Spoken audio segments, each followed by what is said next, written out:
A normal pocket knife is okay for slicking, but when it comes to chopping into cubes or different sized chunks, I've been using one of those individual box cutter razor blades. The problem is there's not much to hold on, and the pressure on those tabs is hard on the fingers. Got any suggestions? Again, this is Cloud A, someone we can only assume is losing at least 3 to 4 fingers. Yeah, I mean, we probably could see Cloud A at our Dominican hospital right Yeah, down the street. Yeah, it's very possible. And yeah. it's like Ron Swanson says, I have the toes I have. Cloud has the fingers they have. No, that's right. Yeah. That's right. We're thankful for the ones left. Knife for cutting Right. up the Yeah, plug tobacco. it's interesting. I have always used my pocket knife for plug, and twist tobacco alike. Again, I have just a very straightforward pocket knife. It has I'm not a knife person, by the way, so this was kind of a hard question for me to answer. And matter of fact, I had to phone a friend, which I'll speak of Where'd shortly. you get that one you said? So this is a CRKT.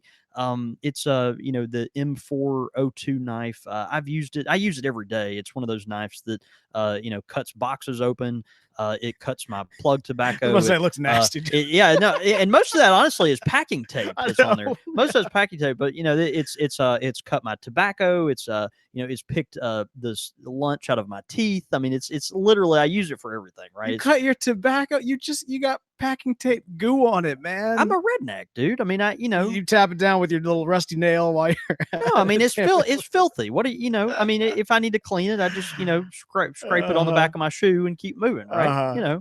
But Yeah. I try to keep it sharp, and it tends to be adequate for that. A dear friend of mine, and of course the podcast, Mark VV, he Mhm. reviewed recently a knife that I'll point out to Cloud A for cutting twist tobacco, and I think this knife would probably work pretty good on plug tobacco as well. But it's the Spyderco Pingo, and it's a really interesting knife. You can almost imagine a pocket knife having a butcher knife shape, right? So it's Ooh. thick. It goes down to kind of a stubby point at the end, and just has Right. a real broad frame on it. So I would look into the Spyderco Pingo, just something you might find interesting. There's other knives that kind of have that shape, but I like the wide kind of look of the small butcher knife because in my mind it seems like you could kind of get your hands up on there better to leverage your own weight better into the chopping experience. So